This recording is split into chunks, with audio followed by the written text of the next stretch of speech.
Welcome to today's Gold feature, where our focus is going to be on growing of nuts. Now, there are different types of nuts grown across the world, but the specific one that we're going to be focusing on this series is going to be the macadamia nut. Now, this particular type of nut is characterized by a very tough shell, so much so that you have to use either a hammer, a stone, or a specialty tool to crack it, and it's very difficult to crack it open, as you've seen my struggle at the very beginning. Now, for us to find out how do you grow it, where do you grow it, what conditions favor the growth of the macadamia nut, is it okay to grow it as a seed or a grafted seedling, we've come all the way to Kamasharia in Murang'a County to learn about that and a lot more. Now, also, you do realize when the earnings of coffee and tea farmers failed to meet the expectations right here in central Kenya, a lot of them opted for an alternative crop, which for some of them was the macadamia. So we're going to be finding out about this and a lot more. So come along with me. Let us meet our expert of the day, who's going to be teaching us the ins and outs of this nut. Come, let's meet him. Hello. Hello to you. Hi, Nahashan. Hello to you.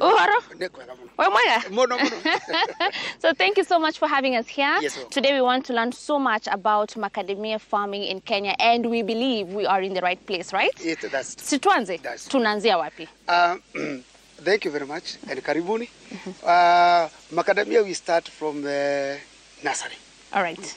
Whatever you eat, what you are eating, it, in fact, that quality is made by the nursery operator. All right. Right from the beginning. The quality you fight for export in the supermarkets, comes from the nursery. So the nursery is a very crucial part in this journey. Yes. So can we go see the structure so that we can learn a lot more about that? Yes. Let's go. Welcome. What do we have here? You can start by explaining that to us. Now, welcome to the nursery now. A nursery, we start with the structure. The structure, you find you have a green net. This one, you call it a shade net. You have to protect your seedlings.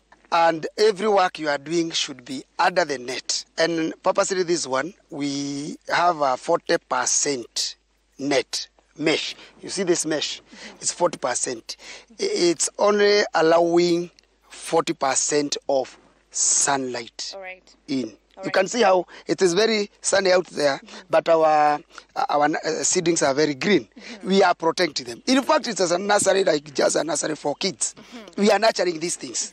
So you have to take great care on them. And again, you need to produce very healthy seedlings for the farmers. All right. So someone is watching and they're very young or very green when it comes to matters agriculture, and they've heard you say we have to protect our seedlings. What are we protecting them from? One, we protect them from harsh weather conditions.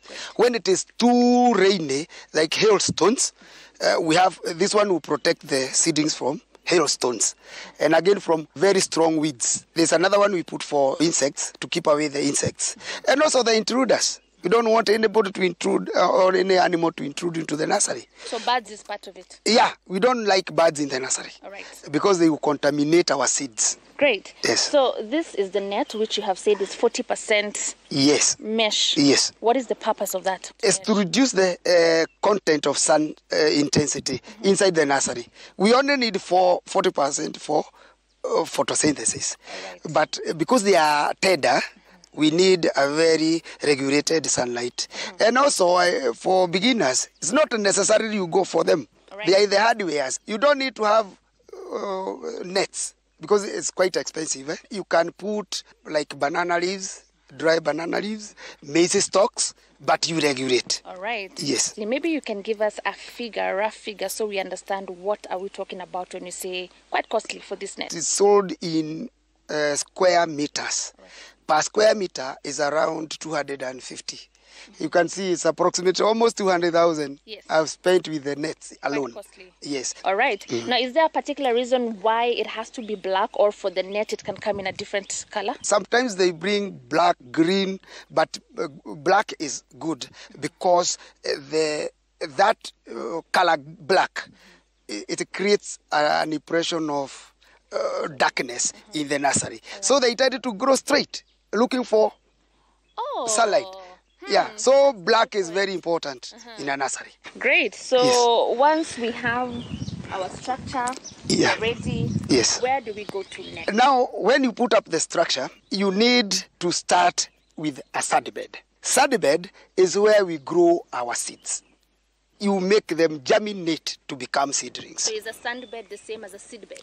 It is seed bed, but this one we call it sand because we use sand, clean river sand. That particular type of... Yes. So that is for germinating. For germinating specifically macadamia, or? Mostly because macadamia is hard-shelled, it is very difficult to germinate it. So we need sand because of various purposes. One, it is because when it becomes too hot, it creates that heat to allow that hard nut to crack. Again, it will not become waterlogged. It will release excess water. Another thing is sand is well aerated, so it will produce fibrous roots. And we need a lot of roots because the problem we have in macadamia is the rooting system. When you plant on sand, it tends to have fibrous roots. Fibrous roots is that structure from the stem to the root system. The roots are many of them, hair-like, and there are many of them. They are done that one by the sand because it is loose and well aerated. And again, don't forget that in sand, we don't have a lot of microorganisms growing. We don't have too much pathogens like in the normal soils because it is not fertile at all. There's nothing organic that is growing in. So we have less pathogens. So the roots are not affected by root rot when you grow on sand. So the sand we are using, like you have said, it is pure? It's pure river sand. Yes. You go collect it? You just get from the river. You instruct where you want. If you don't have river sand, and maybe you are blessed with some money, you can buy cocoa peat. It's also another good thing. This is the one that we have seen mostly when it comes to hydroponic. Exactly, it is this one. So you can also use this. Yes. So once we have our sand bed, which has been made, of course, by locally available material for beginners. For beginners. Yes. So this is what a beginner can use. Yes. But if you're talking to someone who's probably way more advanced in this sector, what are they using? This program is for young starters, those who have no financial strength. So what I'm using, the locally available material. In fact, this is even very expensive. We use banana trunks. We put them square and put our sand there. But because we have these offcuts, I've just made this one for purposely for starters. The most advanced nurseries, they use either cocoa peat. They also use concrete, raised beds. You know, even this one is raised because of insects. There are insects that come and eat the whole kernels. And also they use other germinating materials. We have peat, which is again very expensive, and we cannot afford at this level. So, and again, cocoa peat and peat, they are good because they are allowed for export. If you are exporting your seedling outside the country, you cannot export using the soil. You have to transplant again to the cocoa peat. So you have an order of external order from another country, you have to use cocoa peat or peat. So coming back here where we are calling the site where we have our sand bed, we are trying to come up with our seedlings. Right? Yes. So what is the first step? What do I need to do once I already have my sand? What next? When you have your sand bed ready and well water, you can see it is wet. It has to be very wet. You go now to look for seeds. All right. This is where now is very important. If you take the wrong seed, you have to destroy the whole system, because up to consumption it will be bad. So the first thing to get is the right seeds. And the best macadamia for planting is Tetraphylla. It is like this. It has to be well mature, well pollinated. So you cannot just get it from anywhere. So this is what we're calling the Tetraphylla. Okay. And give me another variety. Another variety. So we have, maybe we can go all the way back a little bit just to identify. Yeah, this Tetraphylla only. All right. Yes. So, but if we have Tetraphylla, that means there's also another variety. There's Integrifolia. Integrifolia is round. This you can see is oval shape with a rough shell. You can see. Rough shelled with oval shape. That is Macadamia Tetraphylla. So it has to be oval. Yes. And rough shelled. Rough shelled. Yes. But there's one which is a bit more rough. Rougher. So... But I'm talking about rough. Okay. So the rough and the roughest. Oh, roughest. Yes. So we go with the rough. Yes. The rougher. Yes. All right. Yes. So this is this now qualifying? It is. Qualifying for a good one. It is from one tree, both of them. All right. But it might depend with maybe pollination, or maybe it varies a bit. But higher percentage of this is Tetraphylla. Tetraphylla. Yes. And then now we have the other variety. Integrifolia. Integrifolia. Yes. Which one is most commonly grown? The first macadamia in Kenya was Tetraphylla. All right.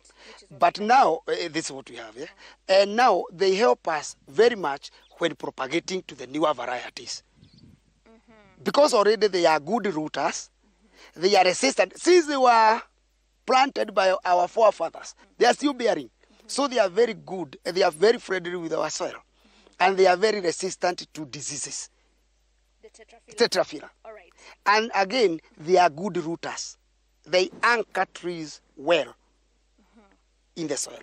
Great. So that's why we take it as the indigenous, and we use now the exotic ones to graft on top. So this is the base. The base, yes. This is the base. Very critical. All right. Yes. So now that we have identified the one that is the perfect seed for putting in our seed bed, this is it. It is. All right. What next?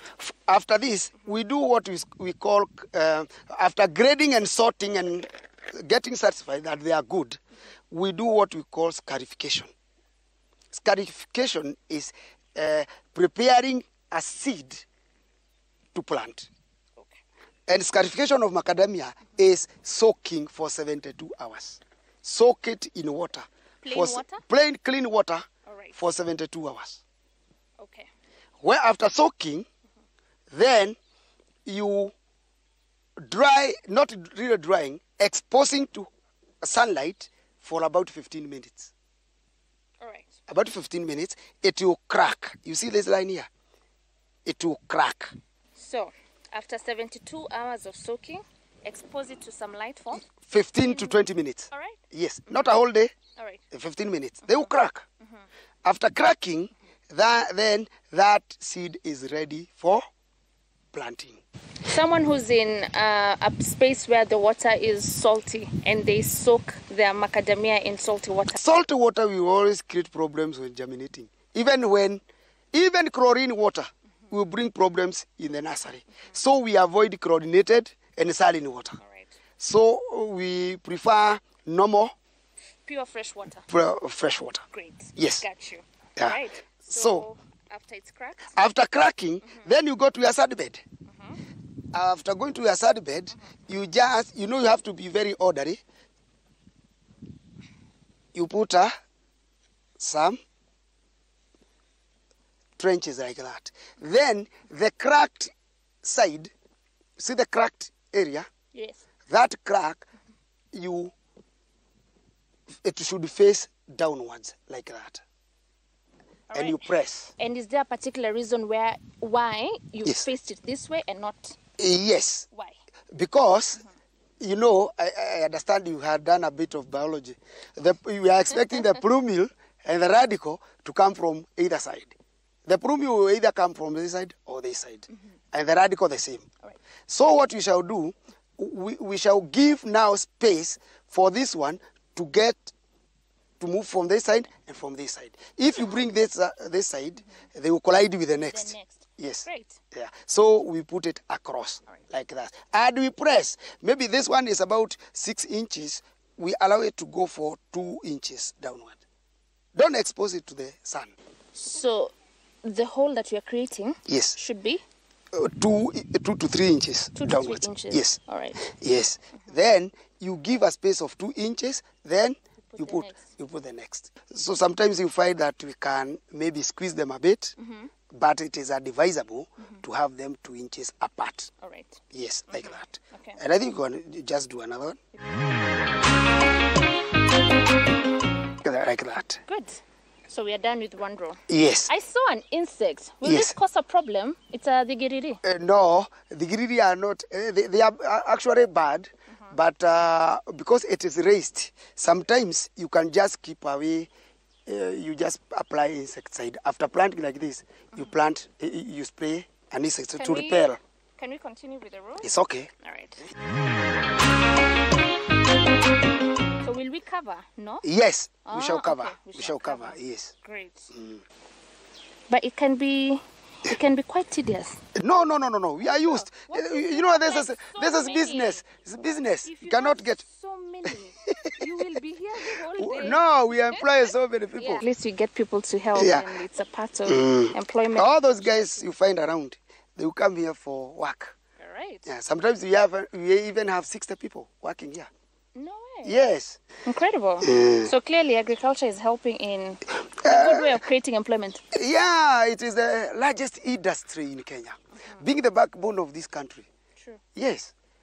But maybe there is a problem we have because people will just do agriculture after they fail everywhere else. After you fail in the media, you just Did you have to start with me? you are closest. You are closest to me. Si kesho yake nitakuja, unakuja wakati uko desperate kuniambia, what shall we do? Ndo nakuja na tumbegu. Na tumbegu, show me how to do this. So people need to take it as a first option. It is a first. Was it your first option? No, unfortunately, but there was a sacrifice. I resigned from teaching profession for this. All right. In 1998. Right. Yes, after serving the government for 10 years, I resigned to come and do macadamia. How many years ago was that? That is now almost 20-something years ago. Yes. So your advice to people right now is not to look at agriculture as a fallback. And again, not wait until you retire. That's when you come and start competing with me. You can't do anything. Just resign if it is your passion and come and do it. Come, I train you. You pay me, I train you. All right. You become a billionaire within the next 5 years before you retire. It's a big business. I'm already counting your net worth. But you just think that I'm a farmer. I don't hold hose. I don't dig. Come on. I do business, agriculture business, not agriculture as business. You're in the agribusiness. Yes. And I do the whole value chain of macadamia. We will get to the value chain very soon. We Welcome. want to understand the value chain. It depends on how you are going to handle me. We're well taken care of. So now we have already planted our 3 rows. I Yes. think we have done a good job until there. I give you a credit. 75%. Where's my 25? What You have am I not doing? covered. Oh, sweet. Let me give you an alternative. Just use the cocoa pit. Sorry. Cocoa peat. Use the cocoa pit to cover. Right. Yeah. So Yeah. I just sprinkle on top? Yeah, sprinkle. Just covering the hole and it becomes the level. Level it. Level. Yes. Then there's Yeah, this that's I good. need to do my- Yeah, you So I remove got it. 100 now. I think you have one more. 76 now. Don't worry, it is an A. It's already an A. Yes. All right. So I have to make sure it's level. Cover completely. Cover, yeah. Because when we are applying water, we shall avoid to uncover them. Right. So we want them covered. Yes. And something else you mentioned, Yeah. when we were starting out, before we put our seed, you said my sand has to be very wet, not wet. Yes, very wet, because right from doing that, as you have done that, it has started, that crack has started now absorbing the water. If it fails to get enough water to let it germinate, it will become moldy. So basically what you're saying, Yes. if I choose to get into the space of macadamia, Yes. I have to make sure I'm in a space where there's sufficient water. Yeah, that is true. Otherwise I'll be doing nothing. Yes, don't try. Climate? Climate, maybe it will depend, because there are some instances we use double net. If it is too hot, we use double net. So tunaongelea mtu akoko. Tunaongelea ingine hapa. Or use an 80% mesh. Not 40. Not 40. And again, you need a lot of water to sprinkle to lower down the environment. You know, we are creating a microclimate here. There's a way I can treat this area. You get your jacket, you put on here. If I pour water here and I enclose everything here, you start asking for your jacket. All right. It will become below 15 degrees centigrade. Right. So what I'm looking out for as Yes. I start out as a macadamia farmer is sufficient water. Sufficient water. The weather needs to be Conducive, not flooded, not extreme hot, that when you enter here, it's not friendly. Yes. So now that we have covered, what Yes, next? just leave it. What you would be doing is to only to add water maybe a day, once per day. Then, and you also you check whether there are insects. Yeah, yeah. And for how long does it stay? This one now, from now, it will go for closely to 3 weeks, to 3 months. Just here. 3 months. And I have to come and check water daily. Yes. And insects. Yes. That's my only job. Yes, because we shall now transplant it to the pots when it is 4 leaves. That's after staying here for 3 months. 3 you months, said? yes. All right. Yeah. What will I come and see after those 3 months that will now give me the indication now time is up? What happens, you see they will start shooting red leaves, or maroon, I don't know, maroon leaves. When they shoot, meaning that maroon has no chlorophyll. So we shall wait until those leaves becomes green. Meaning those leaves, those roots have started now absorbing minerals from the sod. So they have transformed now those minerals with chlorophyll. They are using chlorophyll, meaning now the system of producing their own food is ready. So after 3 months, Yes. they will be ready to be transferred to our pots. To pots, yes. All right. Yeah. So my job every single day is to water. Weeding and scouting. Weeds as well. Yeah, weeds will grow. So the best way to remove them is just by hand. Just by Because hand. At this step, they're still very Yeah. small. Yes. All right, great. Now that is how we create our sandbed and also the structure that is involved in macadamia. Na mwalimu hapa ametufundisha step by step, amenipatia hadi marks. I got how many marks? Now you had 77%. Only. You have passed. It's A. It's an A. It's already A. I thought I would be at That's- 85. Even if it is 99, it will be A. You must have been a tough teacher. What were you teaching? Technical subjects. I used to teach music, art and craft. Art and craft. Yes. Ndio hii. Yeah. This is pure art and craft. I've done it in the morning. And music? Music, Give me a note. Give me a note. Do, re, mi, fa, sol, la. Ilitoroka. Now we promise you that right here at Kenya's Gold, as we begin our journey on macadamia farming, we're going to take you all the way from step A to step Z. And our teacher stroke musician has kick-started the series with how we make our sunbed and of course the requirements for our nursery structure. Now we will take you to the next step after this and also the next step after that, all the way until our macadamia is ready for the market. Now keep it Kenya's Gold.